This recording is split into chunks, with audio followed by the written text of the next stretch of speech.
We are strongly committed to achieving the monetary policy goals that Congress has given us: maximum employment and price stability. Since the beginning of the pandemic, we've taken forceful actions to provide relief and stability, to ensure that the recovery will be as strong as possible, and to limit lasting damage to the economy. Today, my colleagues on the FOMC and I reaffirmed our strong forward guidance for interest rates and also provided additional guidance for our asset purchases. Together, these measures will ensure that monetary policy will continue to deliver powerful support to the economy until the recovery is complete. Economic activity has continued to recover from its depressed second quarter level. The substantial reopening of the economy led to a rapid rebound in activity, and real GDP rose at an annual rate of 33% in the third quarter. In recent months, however, the pace of improvement has moderated.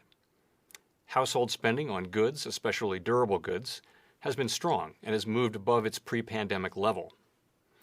In contrast, spending on services remains low, especially in sectors that typically require people to gather closely, including travel and hospitality.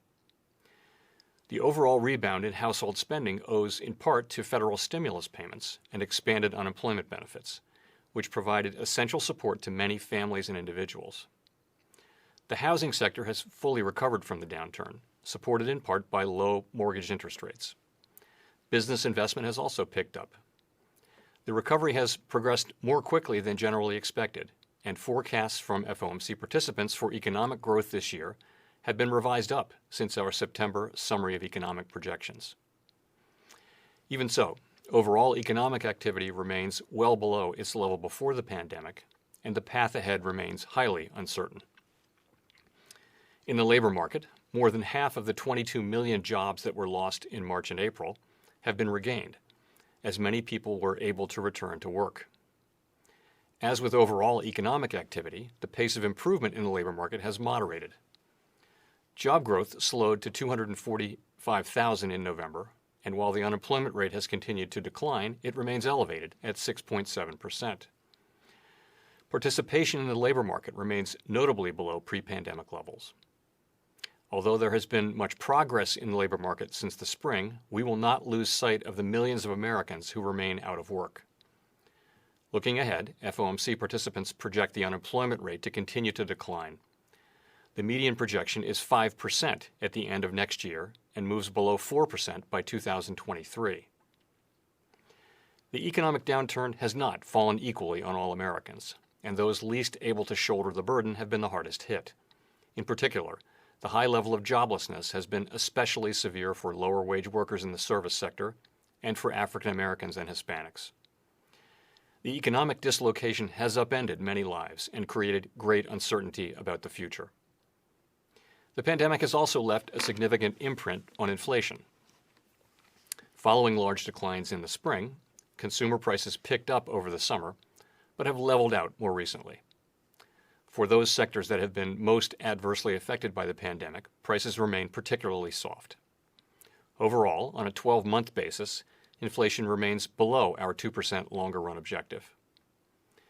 The median inflation projection from FOMC participants rises from 1.2% this year to 1.8% next year and reaches 2% in 2023.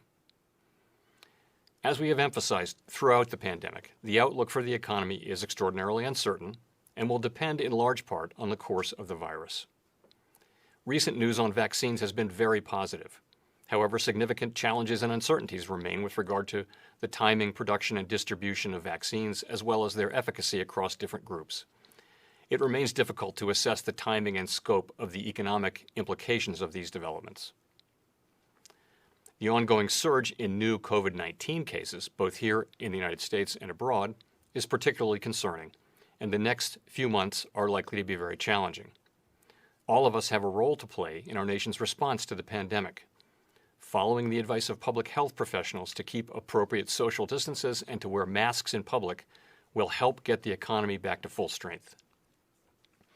A full economic recovery is unlikely until people are confident that it is safe to re-engage in a broad range of activities. As we previously announced, we are now releasing the entire package of our SEP materials at the same time as our FOMC statement. Included in these materials are 2 new exhibits that show how the balance of participants' assessments of uncertainty and risks have evolved over time. Since the onset of the pandemic, nearly all participants continue to judge the level of uncertainty about the economic outlook as elevated.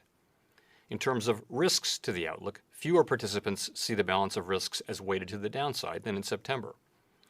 While a little more than half of participants now judge risks to be broadly balanced for economic activity, a similar number continue to see risks weighted to the downside for inflation.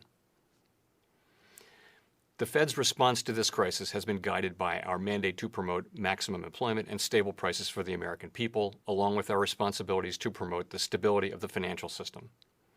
As noted in our statement on longer-run goals and monetary policy strategy, we view maximum employment as a broad-based and inclusive goal. Our ability to achieve maximum employment in the years ahead depends importantly on having longer-term inflation expectations well anchored at 2%. As we reiterated in today's statement, with inflation running persistently below 2%, we will aim to achieve inflation moderately above 2% for some time, so that inflation averages 2% over time and longer-term inflation expectations remain well anchored at 2%. We expect to maintain an accommodative stance of monetary policy until these employment and inflation outcomes are achieved.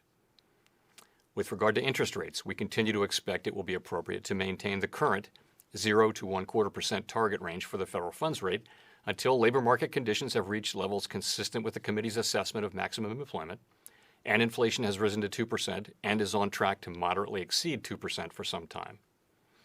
In addition, as we noted in today's policy statement, we will continue to increase our holdings of Treasury securities by at least $80 billion per month and of agency mortgage-backed securities by at least $40 billion per month until substantial further progress has been made toward our maximum employment and price stability goals.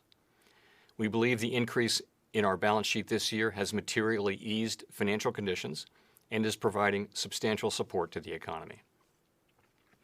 Combined with our forward guidance for the federal funds rate, our enhanced balance sheet guidance will ensure that the stance of monetary policy remains highly accommodative as the recovery progresses. Our guidance is outcome-based and is tied to progress toward reaching our employment and inflation goals.